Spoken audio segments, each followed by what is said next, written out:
You ever heard of reverse psychology? Yes. Yeah. Yeah. Well, what people say. They don't And mean. no. When they say something Yeah. and you reverse the psychology within the mind, yes, Okay. or you can do things that can reverse psychology. Yes. Did you know that that is one shade of an over? Break it down into onion layers or Rubik's cubes, and each layer that you build up Yeah. reaches point. I've got to turn that off because that is kind of distracting. Although I do like the sound of it. Okay, I'll wait here. You will. Shush. It's a beautiful feature, but it's, I don't know, I wouldn't say noisy. I can slow it down, so that's probably what I'll need to do. But later. So yeah, there's reverse psychology, yes, where you can reverse the inner makings of a mind. That's inside your mind, yes. There's also reverse sociology, Yeah. and there's also reverse reality. Yeah. So psychology in the mind, sociology outside of the mind. So you could say that everything around you is sociology, and do these events affect you inwardly inside your mind? Well, yes, they do. Certain things can affect you. Let me give you an example. So psychology and sociology walk hand in hand, yes? So if someone dies, does it affect you in your mind? Yeah. It transforms you a little bit, doesn't Yeah, it? it You've got to go does. through the processes. Yeah. Or whether if you lose a pet or whatnot. Yeah. Does it changes you? Yeah. Well, if you let it change you, it doesn't change your principle, but it gives you those stages of grief, right? Yeah. Which is inner mechanisms of the mind. So you can either choose to suffer grief, or you can choose to walk along beside it Yeah. and try and learn some stuff from it. After all, everything is a learning journey, right? So that is sociology affecting psychology, yes? Yeah. Because you might be, depending on how close you are to the person or pet or whatever it may be, that impacts you. What about if you get a high bill, unexpected, out of the blue, whilst you're breaking down, and you've basically not got enough money? Yeah. This, if you let it, this can affect your inner makings of the mind. Why? Because someone might go to work and they've got an unexpected bill on top of a ton of other bills and stuff, and snap. That's out of character for that person. Why is that person then responding this way? Usually that's not how that person responds. Well, if you don't tell people, they would just assume that they did something, because we always go inwards, don't we? Oh, was it something I said? Oh, no. Some people open up, some people don't. And you can pick and take what you want from that. But the people that do open up will say, no, I've got this and this and this. And you feel a little bit better because you've let it out of the mind and you've aired it out a little bit. So we're constantly back and forth with a volleyball. We do it on a much deeper session. So when we withdraw from things, yes, when we go into withdrawal mode and we start to withdraw, that is the closest thing you'll ever get to experience, an out-of-body experience, where the soul and the body argue the toss with each other. It's actually very much plain in sight. Depends how you label it. So you think about it, the body goes in apeshit mode. I push back on my addictions, by the way. Every now and then I push back on them. So fucking you're going to show you. And the body argues that. The mind does not. The mind is more... I would say, could you class it as the mind? And could you say that the mind and body is being separate? Or could you say that body and spirit is separate? So the spirit is, I want to do this. But the body's kind of like with the cravings and everything else, which also affect the mind, is saying, no, you will stay in this. Why have you stopped doing this? This is out of the... You then get to understand that your body and your spirit argue the toss with each other in that. And you've got a psychology, sociology moment already happening, the duality of everything. That is the closest thing anyone that's ever gone through withdrawal, whether it's smoking, tobacco, or hard drugs, and testament to people who ever walk through valleys like that. If smoking is one thing, and apparently giving up smoking is easier compared to some of these other things, that's a brutal walk. But every now and then, and some people walked into certain situations and had to give up this sort of stuff, yes? And they've managed to do it successfully. Yeah. So that is some hell of some... I take my hat off if I was wearing one to you. I'd give you a bow for that. Tremendous work, because again, but you will know what I mean when I say that you feel that the mind, you could say the mind, although it doesn't feel like the mind, because the mind is also a part of the body, and the body is going through withdrawal. But there's a certain other part of you activated that says, we're getting through this. Here's how we're going to go, right? But the mind is kind of like the receptors are going off in the mind. So the receptors start to, which again is part of the body. And therefore, you've got to understand that that's a separate force. The body and the spirit. But anyway, so there's reality as well, right? So people that want to affect your psychology will often try to affect your reality. They will distort your reality. So usual things that get people to commit suicide. This is a very sad, but gotta say it. Okay, walk through a valley of suicides in my family, so I understand a little bit. Don't know it. Just understand a little bit of some stuff very close to home. It's just my way of processing, to be honest. And I find it really shitty that we can't talk about it. Do you get what I mean? Because it might, might get a disclaimer, or you might not be allowed to upload a video because you're talking about suicide or something. I don't know. Yeah, but anyway, it's part of the learning journey. But with certain individuals that I know that have committed suicide, there's a sort of overwhelming reality change, and the inner makings begin to shift, and they get uncomfortable with those shifts because they're already going through shifts as it is. So they're already going through quite a lot of change within, and they're not really, and then something that puts it past that tipping point, adds something else into the inner makings. So the outer reality affects your inner reality, which then goes on, and in some cases leads on to this sort of stuff. Tragic and very bad, and you often leave yourselves wondering whether there was something you could have done, or did you see the signs, or did you did, but could you have stopped it? Is there a possibility? And I think the answer is yes, because if you need to go and get some psychotherapy and some help, then your family can help you with this too. Okay, it's a hell of a thing to do, and you're not qualified in this, that, and the other, but I'm a qualified family member. So I know things about this person that would never be discussed with a psychotherapist or psychologist or anything else like that. Do you understand that? That people tend to keep their secrets very much hidden. And for the psychologist, I think it's important to talk to the family members as well as the individual to get and even then, the family might be a bit more reserved as to what they're going to say and what they're not. Anyway, so reality. People often try and distort your reality to try and get a response. And a response comes from within. So they press your buttons. So let's take it for an example. If people think that you're pissed off with door slamming and different things like that, then they might run you into a situation if there are architects of reality, which usually there are. Unfortunately, it's just one of those things. Play the game, but don't let the game play you, for example. So you could have individuals, if you're going to take this as an example, put any sort of pattern to it. Because it works in anything like that. So we understand that death affects you inside. Bills can affect you inside. People's judgments. It depends where you fit on that sort of category. I mean, reach up for something higher and always want to be, for a collective to be proud of you. Fuck what earthlings say. Do you see how using this higher power really helps? Stay connected to a higher force. That's one thing I will always say, is stay connected to something that is beyond what humans are, because it holds up the biggest wall to defense. And I guess that's how people would say in religious contexts and whatever. It may be spiritual, it may be religious, it may be anything that you believe in, whatever you want. Aliens, even if it's that. Believe in something higher. And it's probably where religions say that the power of God can protect you, and you will not touch my anointed ones and different stuff like that. Yeah, I get that. Because when you're focusing in on this, whether you believe it or not, doors may open for you. They may not. Pick up the pot. If you stay connected with that, it's about this force being more proud of you rather than this humanity being proud of you, right? Loved ones and all sorts of other stuff. I'm trying here to impress you. I'm here to impress that higher force, yes? So do you see how that can get you through a lot of challenges, even just by...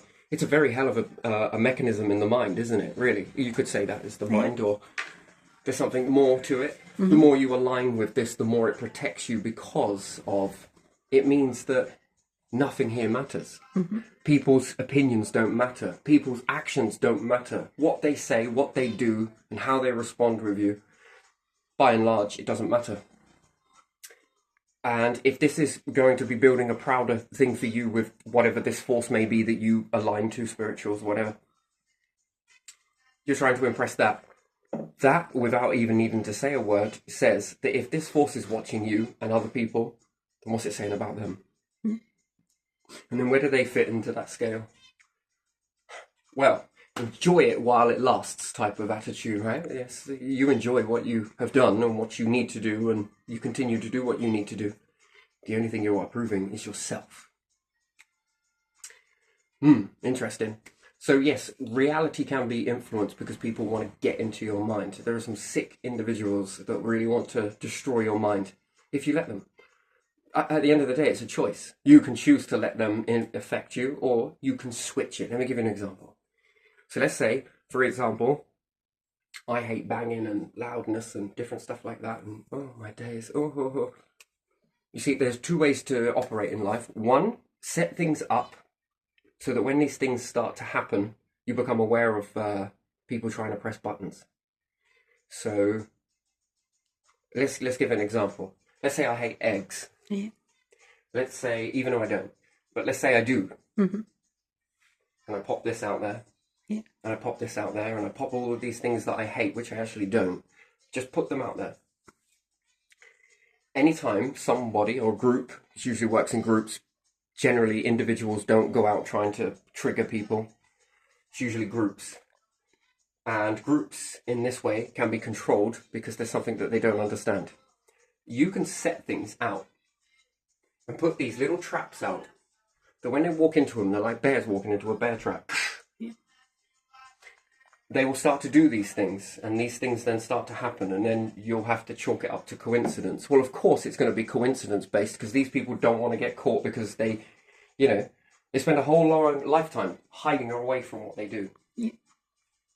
You know, I mean, to be branded as someone that gets into people's minds and fucks them up for an agenda to keep themselves more higher than other people. I mean, it's quite the public shaming, isn't it? Yeah, it is, isn't it? And to be caught doing it, I mean, they would be the lowest scum of the planet, and they know it, so they don't want to admit to that, so they have to go about it in roundabout sort of ways, never to get caught, right? Which is pathetic. Yeah.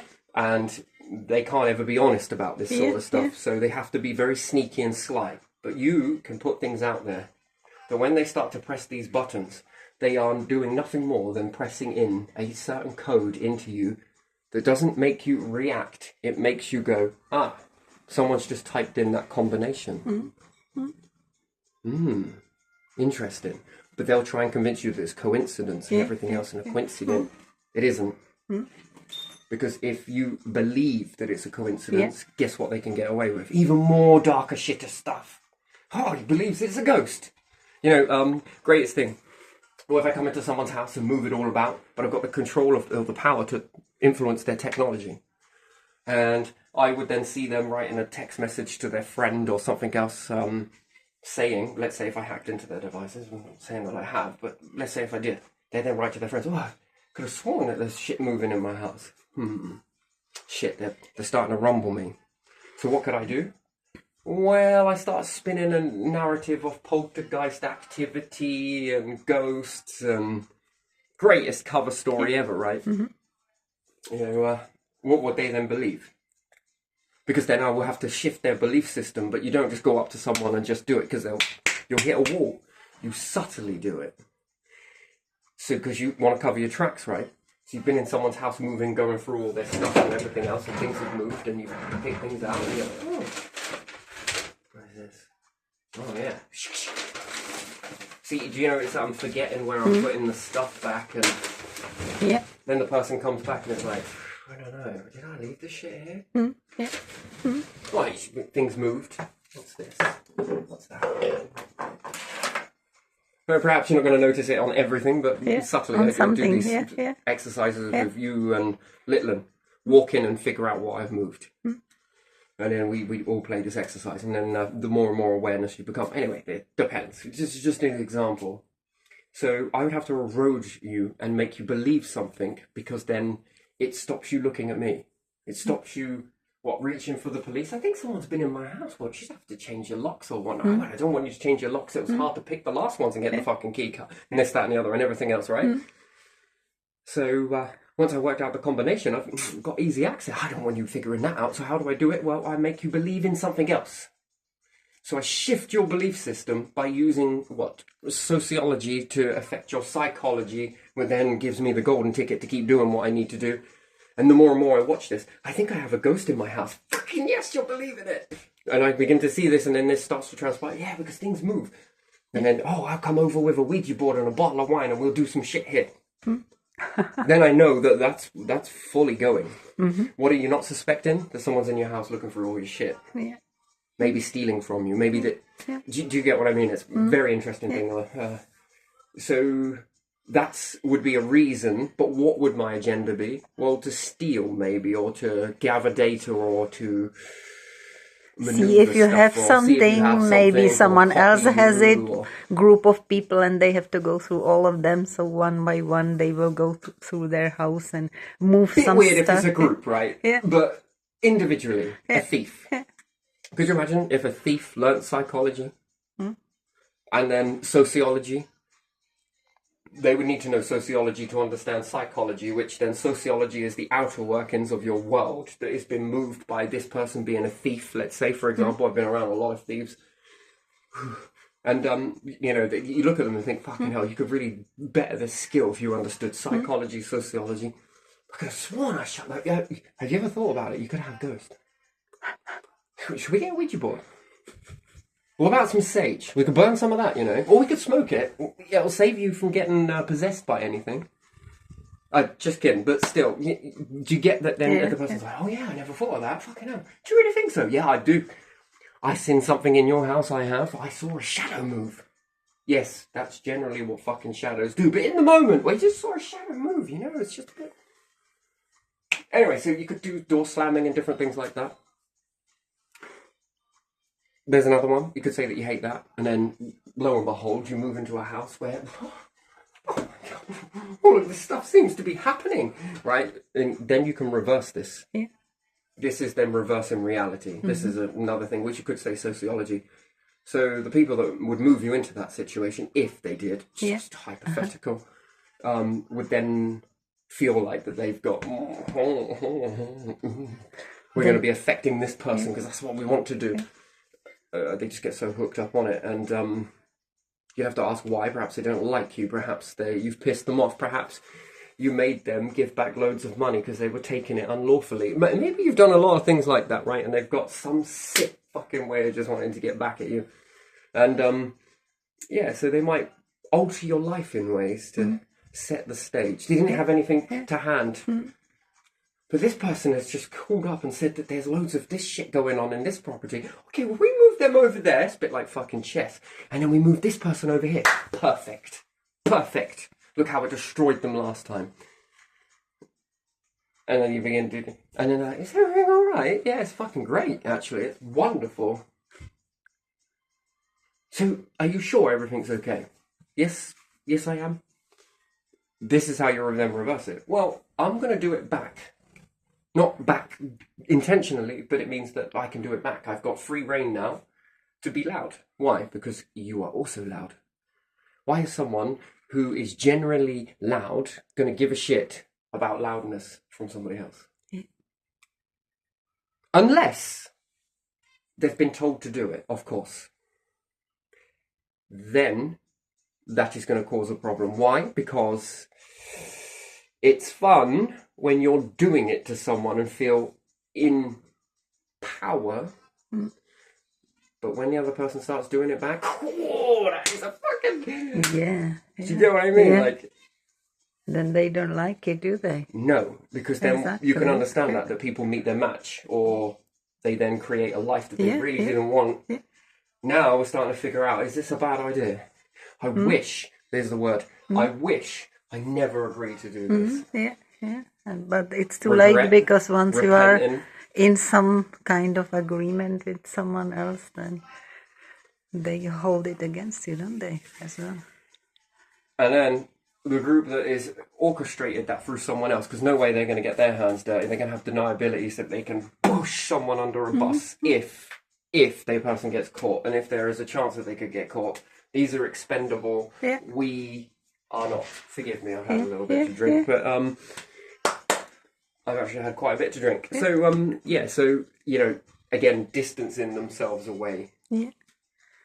Is what they're going to do, and anything that can be kicked under a bus. And this must cause something, because you're returning it to sender. So, the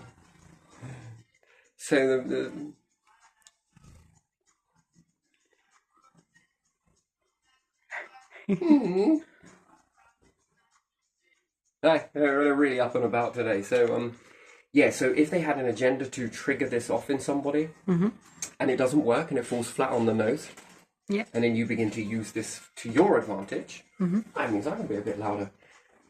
This was not the outcome that they had planned, and therefore it circles back to the sender. That's interesting, isn't it? Yeah. Passing the parcel. Yeah. But you sort of chew it up, and you turn around and you jackass style shit it back at them. Yeah. Without doing anything, just being, kind of you. And then it gives you a bit more freedom. So you could look at these situations. You've got to find the benefits in it, and how can you reverse reality? So this person's doing this, this, and this. Does that mean that I can do some stuff like that? Why, yes, of course. There's no way someone is going to complain about you doing it because they're doing it. It's like almost complaining about yourself. So you can use this to your advantage. Actually, incredibly use this to your advantage, which is bottoms up, but So reverse reality, which I guess could be sociology, couldn't it? Yeah. Do you think so? Yeah, sociology when it's outside. But I think it's more like reverse reality. And now, who's grabbed the bull by the horns and who's in control of the bull? Well, I suppose a bull is a stupid thing to use because, I don't know. You see people taking on lions, but what about a bull? I want to see you have a go at that. Romans? Old Olympics? Have you ever tried bulls? I mean, because that's some strength. Yeah. What do you reckon, a bull versus a lion? Sometimes bulls win. That's insane. Yeah, I've seen it, but it was more bulls and more lions, and the bulls just created sort of a wall and kicked and. Because there's a lot of strength there, isn't it? Yeah. That is an incredible amount of strength, especially with the boss, with what that impact can take. And I don't know if a lion's got any protection to that at all. I think if I was a lion, a wise lion, which would be more like an owl, but if I was a wise lion, wouldn't you? Yeah, lions I would can be avoid hurt. that. Yeah, they can be hurt by I would them. choose rather not, thanks. You see, with the animal kingdom and different things like that, because our psychology of the sociology that we tell ourselves, this is why science should always be open. Could you imagine that? If we were around 500 years ago with awareness and catalogue stuff, and then if we were around 5,000 years ago with awareness and catalogue, and then if we were around 100,000 years from now into the future, our little snippet of now of saying that the lion is the apex predator, which I don't think it is, and snakes going after rats, for example. Let's say take a snake goes after a rat by using the tongue to seek out the ions in the breath of the rat, which is clever. Right now, we see it as the apex predator in that situation being the snake, yes? Yeah. And the rodent being the runt. Yeah. The problem is with that is perspective. And that's a perspective to living now. Everything's all about perspective. Is the round flat? Is the world flat? Is it round? Is it round? Is it flat? It's rounded flat, or is it donut shape? And the star goes in and out in a figure of eight. Is it? What does it really matter? Rounded flat, or curved straight. Trees often are curved straight. They bow, but from one point here to the point here, although this is all bowed,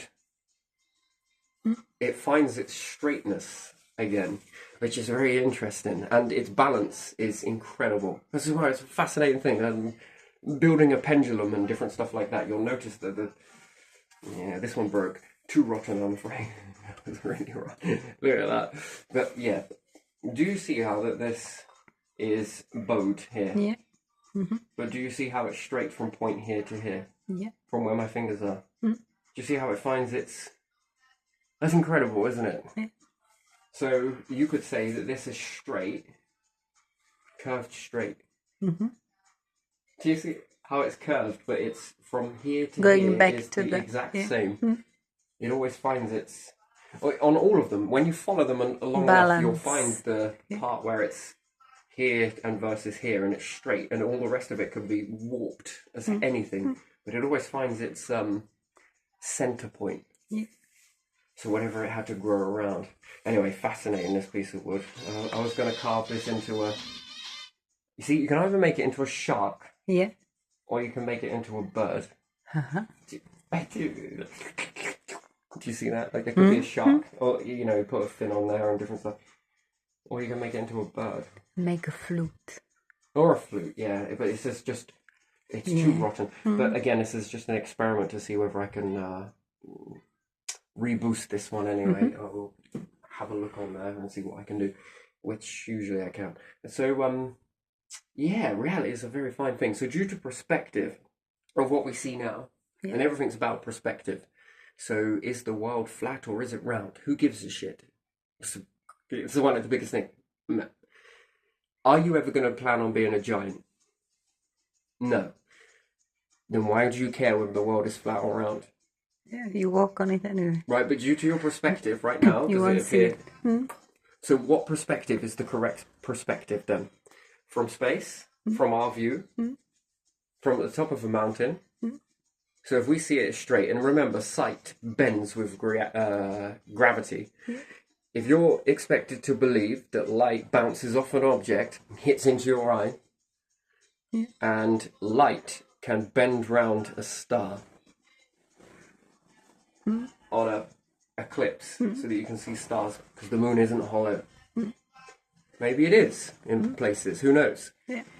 But let's say the current understanding is that light bends around a star and can travel in to your eye, then technically you're seeing around a star.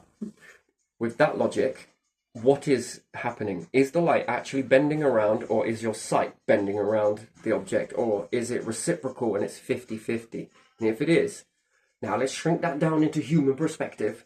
Is your sight moving with the curve of the earth? And if it is that why you see it as straight? Damn it, we've just put all fucking spirit levels to buggery.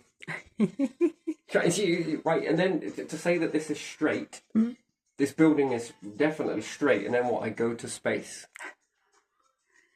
I'm not sure that building's straight.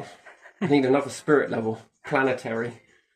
No, it's a fraction out. Which spirit level is correct from what perspective? Do you need one for every perspective? That's fucked up, isn't it? But you're not a giant, so you have no need to really worry about that. And even if you were bigger, would that be more curvature? Because at the end of the day, it's a sensor. And you have a need to see around a curve if you're going to live on it. So do eyes in space, if you become space beings, do your eyes change? Do you begin to see in straightness? And then when you go to the planet, you're like, fuck me, this is curved, man. You probably need to see also further away. Yeah, so the eyes because will adjust. Space is big. Everyone looks at arms and legs. Yeah. Yes, legs are the obvious ones that will dissipate. And what else is there? Bone density. Yeah. So the bone density will change. Everyone's like, we just want to keep humans exactly the same. Why? Because I just love this wallpaper. I meant humans. Right? Everyone wants to stay human looking. Yeah. If we go to space, we start to have a problem with bone density. Yeah. So, and again, Darwin told us that evolution doesn't go both ways. So if we go to space and then we lose our bone density and then we go back onto a planet, we won't evolve again. Nobody won't be like, oh yeah, this is like fucking Earth. Yeah, it's alright, I know what to do. New kid's born. What are you guys talking about, this bone density shit? I ain't got that problem. Oh yeah, you have though, haven't you? Yeah, so do you, yeah, I don't know. I think that why else would evolution store all of this information if it can't go back and forth? Yeah, why do we have a DNA with some coding that they say is not used? Yeah, so why would it store this information if it's that seems like, why would you hold information? Do you hold as humans information that's irrelevant? You try not to. Right, sometimes so you don't know. We go through and we're going to pick up all information that's incorrect, yes? Yeah. And we're going to store it in an archive somewhere and have this massive volume. Or are you going to eliminate and keep it simple? Perhaps keep that to one side. That's what that's what we thought. And then have this one that is, this is now. Yeah, and work more on the one that is now instead of... This one didn't work, we're going to stick leave it that over in here. archive somewhere. This stuff we believe is now. Keep adding it into this one. This one's going to be far bigger. And everyone will be like, oh my god, we failed so much. Yeah, if you archived all of the shit that humans have ever done, that's fucking huge. Yeah. And you've picked out how much? What, about this much? Yeah. Could you imagine that? Don't ever worry about failing at anything because, you know, because if not, God will be like this.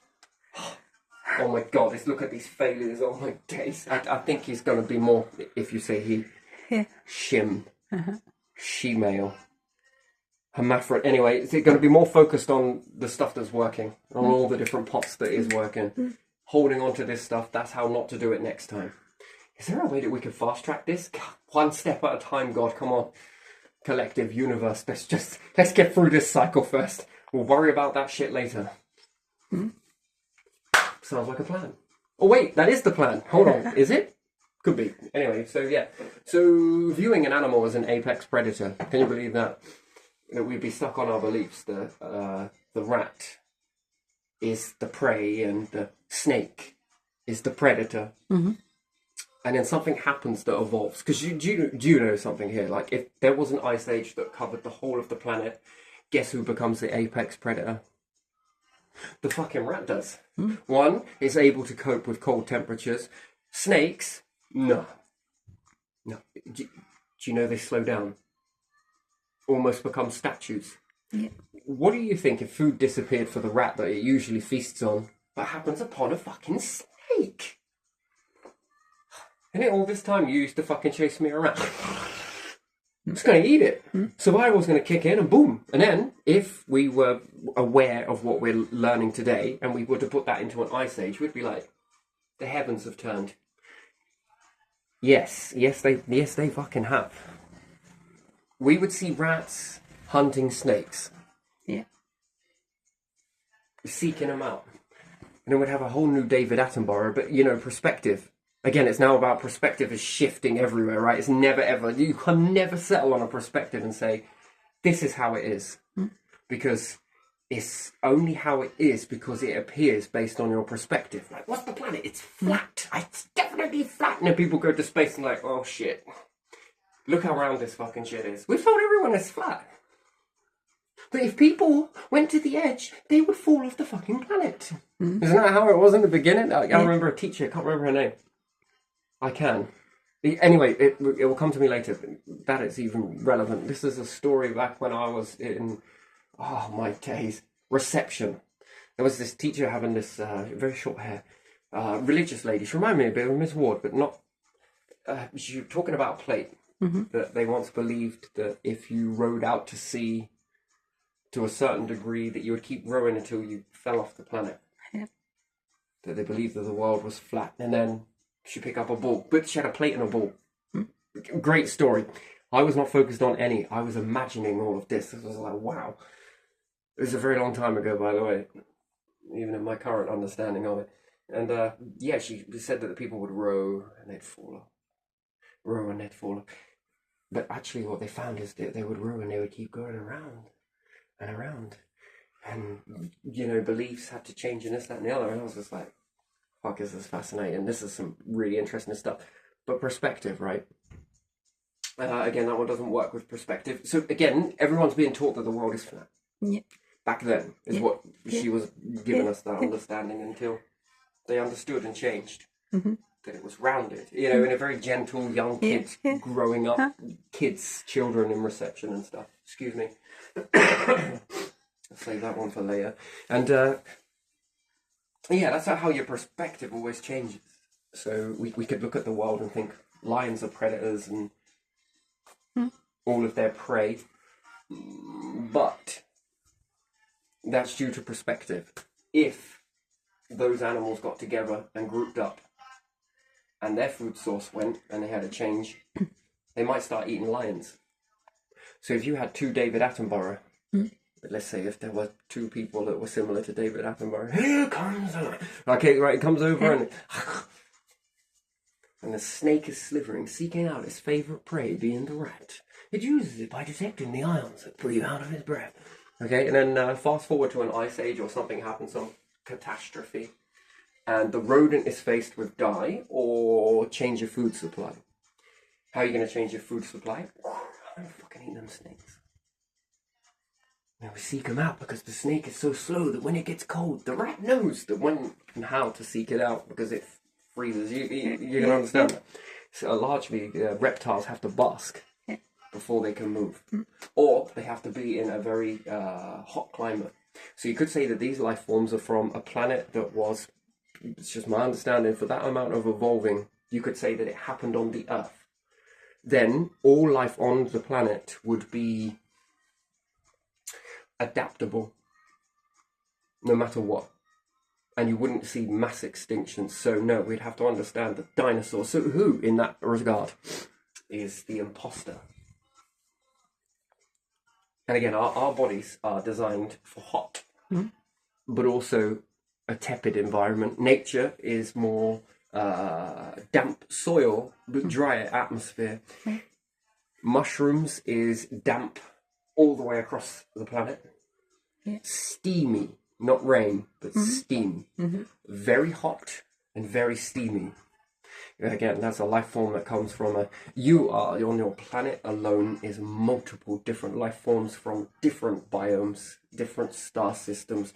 And if we were to say that we all evolved here together, we would all share adaptability. And therefore, we'd all be everywhere, but we're not. So, and we've got reptiles again. Oof, very hot, very dry. To a degree, that relied on vegetation. All of these things have something in common. They all rely on vegetation. All of them. They all seem to be quite apt at utilizing environmental materials such as nature. So nature seems to be the grand sporadic. The first one. So where we're going to find life forms on another planet, the first things may be primitive, yes. I'll accept that, but whether we're going to class those, I need Neil deGrasse Tyson to come and categorize what we're going to class as life forms, like he did with the planets.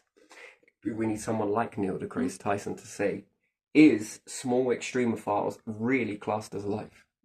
Is amino acid building blocks and anything else that has these, is that really life? Or are these just more like moons? Dwarf planets, not really planets. Junk. Because I think that the most abundant life form out there is nature. How adaptable it is. Look at it. Water, salt water, land. Damn, it's even in the air. That's incredible. And I've learned that it doesn't need to flower. It's flowering to help the bees. Again, perspective, isn't it? Now it's growing fruit. Just growing fruit. Not flowering. Now that's interesting. So when it's outside, it produces flowers, what attract the bees. So when it's inside, it grows fruit. It doesn't even flower. It just starts producing fruit. Now what the hell is that about? So that's pretty, that's amazing to me. So there's no flowers forming. And it is just appearing with fruit. The fruit seems to be growing. No flower. Like so it knows that is interesting. There's nothing to pollinate. So if we lose the bees, we might lose... No, I think the flowers are, it's just nature's way of just feeding. For bugs, yeah. To give them something. And now I'm growing fruit. Even the apple tree's having a good go. Yeah. See if you've seen how many flowers are on there. That's interesting, isn't it? So that one is producing flowers, which I didn't think it would do. It didn't in summer. It didn't look too good this summer. And now it's producing flowers. Actually, a lot of things are. A lot of things are just growing fruit without the flowers. Certain things are growing fruit without flowers. Some things are flowering still, but I think that's a young'un. Some other things are producing. Whether that's going to turn into a flower on the gooseberry or not, or whether that's just going to start producing fruit, that's a change. Not paying attention to it. If I wasn't nibbling on this stuff every day, then you wouldn't notice it. But this is just growing. So I count it, and I'm like, hang on a minute, I don't recall seeing these. There's no flowers, there's no telltale sign. It's just growing fruit. It seems to be stuck in this mode of just, whether that's a deformity or whether that's how it's had multiple experiences of being indoors during the winter. So that is interesting. And once again, it's perspective, isn't it? It's all down to that bloody perspective. Yeah. Looks like the lion is the predator. Yeah, not if I throw a fucking Ice Age in the mix, you won't be. Be a vegetarian or die. You know, if all animals went extinct that it fed on, it'd graze. And if we say that the lion wouldn't be able to sustain life on that and different things like that, bullshit. The gazelle that it eats. You see, we're all reversed this. I like this. This fascinates me a lot. Like the rabbit doesn't clean away the food and eats it, even with the bugs on it. I've noticed this. They will eat anything, even if it's infested. So they're getting a little tiny piece of protein, if you want to call it that, along with a lot of greeneries, let's say. And this is reversed on its ass when it comes to a lion. A lion gets a large amount of meat versus a very little bit of vegetable, if you want to say that. Because it'll eat the stomach content full of all that grassy, lovely goodness. Even horses. So there is that little seed. And the body has been learning how to digest this stuff and utilize these nutrients. You know, I wonder if humans, if we wash our food way too much, that we're losing significant... Don't you think, if we were living wild, let's say, and we didn't wash anything, or maybe just sort of brushed it in a river or whatnot, that's going to attract even more. You're going to knock some off and gain some, whatever. I don't think our hunter-gatherers were that obsessed with washing all the food. Everybody would like to think that they were, but a trip from here to the river meant life or death. They didn't have pollution like we do, did they? Yeah, but even still, a trip from here to the river is still meant life or death. What would come out and eat them? You see, we often look at what they were eating, but we were never looking at what was eating them. And the lack of bones, we see a lack of bones from humanity to a certain point, it just falls off the map. Now, you could say that aliens came down and planted us here. Well, good theory, and it's possible. Or something was eating us that was dissolving the bone. Started to break it down, that then allowed, if it spat out a pellet, to break that down further. So that would tell me that there was a larger, we were food source. And that's the thing. If you can't shift your perspective to wonder, where the hell did humans come from? Excuse me. If you can't look where humans came from, yes? And we don't shift our perspective, we're going to be like, where did humans come from? We just appeared. No, I think that we were being eaten. We were food. And we weren't predators. We were prey. Then we evolved. Something happened. The same way that something could happen that would switch the rat to the snake. Something happened back then. Again, if we think about it, something happened to the dinosaurs. It would be like apex predators, dominate everything. Something happened and then they were no longer the apex predators. Perhaps they slowed down quite a bit, which gave humans, you could say that, a chance to whack them with a spear. Because they were sort of... It's like going for someone who's concussed or, you know, pissed. change your perspective, right? You could easily have them, yes? Barbecue them or whatnot if you're into that sort of thing. But until an event happens. Yeah. So at the moment, humans are like, wow, we're so dominating. Yes. Yes. As long as something doesn't happen that doesn't knock us out and makes us easy game to something else. And then their numbers explode. And then they become the apex predator, the one of all. And that could fucking happen. Yeah. Whoa, that was close. Much changing. Anyway, I'm going to leave this one here because, I had a little bit of fun with this one. I'm just teasing. It's not what I want to talk about. This one's an Easter egg for the next, and the next, and the next.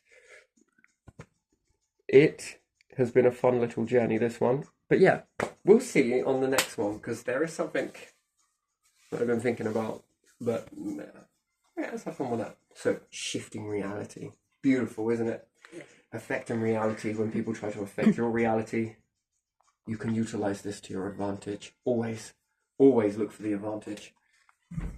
Boom. Speaking of which, yes, baby. Let's leave it there.